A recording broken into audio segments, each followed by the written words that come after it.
Hello! Quick review and unboxing nitong nabili kong hair clipper galing Shopee. So, ang brand niya ay Kimei at yung exact model ay KM809A. So, nagamit ko na to, na-unbox ko na din, pero para sa inyo, ipapakita ko. So, nagamit ko siya ng siguro 2 oras. Hindi pa rin siya nalolobat. Siguro. So, unbox na natin. So, slide mo. Buksan yung box.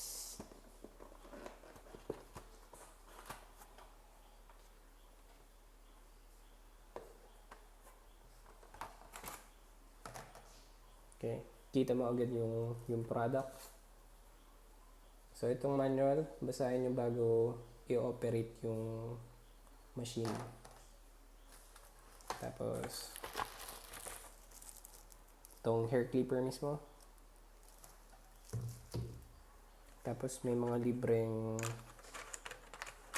yung suklay attachment. So, 3, 6, 10, 13 mm. Tapos, itong charger. Wala tong kasamang head. So, ikaw yung magpo-provide. Panlinis. Tapos, yung oil or lubricant din sa blade. Hindi ko pa rin nagagamit. So, ito na. Yung product. Kimei A09. First impression. Maganda. So, may kabigatan, sakto lang.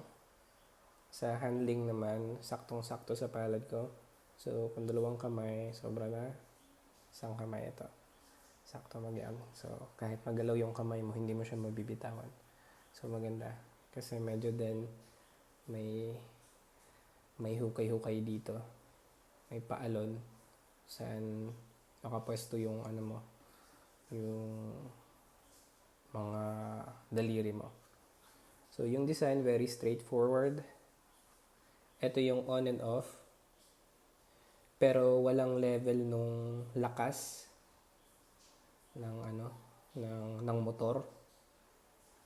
Tapos merong screen dito kung saan makikita yung battery percentage. Tapos yung lever. So, para saan yung lever is para taas baba itong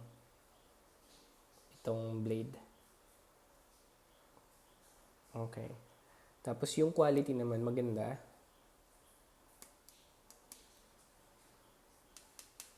Plastic siya pero hard plastic. Makapal. So, makikita mo dito. Yung makapal siyang plastic. Okay. So, made in China ito. In-order ko dumating siya ng January 3. Siguro 4 days bago dumating. Tapos, January 29 na ngayon. So, again, ginamit ko siya ng ilang beses. Siguro mga 2 oras din sa ilang beses na yon. Pero hindi pa rin siya nalolobat. Meron pa siyang 54%.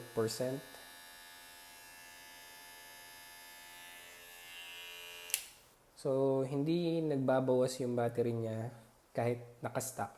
Siguro nagbabawas pa isa-isang percentage pero sa date na yun na January 3 to January 29, ito pa rin yung battery percentage na meron siya.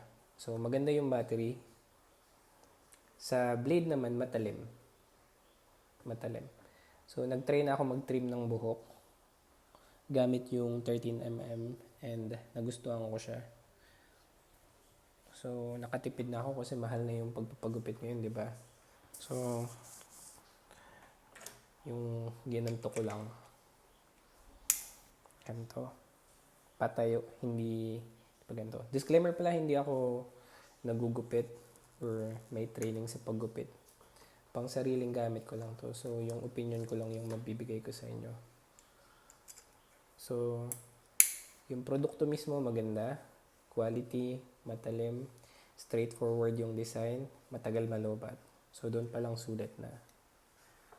Sa charger naman, ito, hindi ko pa nagagamit, nakabuhol pa rin. Ito naman, USB-C. So, kahit anong head, basta USB-C, magagana dito siguro yun. Sa mga cellphone nyo lang. So, ito naman, sa Shopee, yung kasing image doon sa Shopee is, mayroong head. Pero yung, yung nakakabit na mismo yung head. So, akala ko ganun yung dadating. So, ito pala. Siguro yun yung old model nila. Pero okay lang, sulit naman na. So, yung price pala na nakuha ko ito ay $599. Tapos, 4 days siguro bago dumating. Yun lang. Peace. Bye-bye.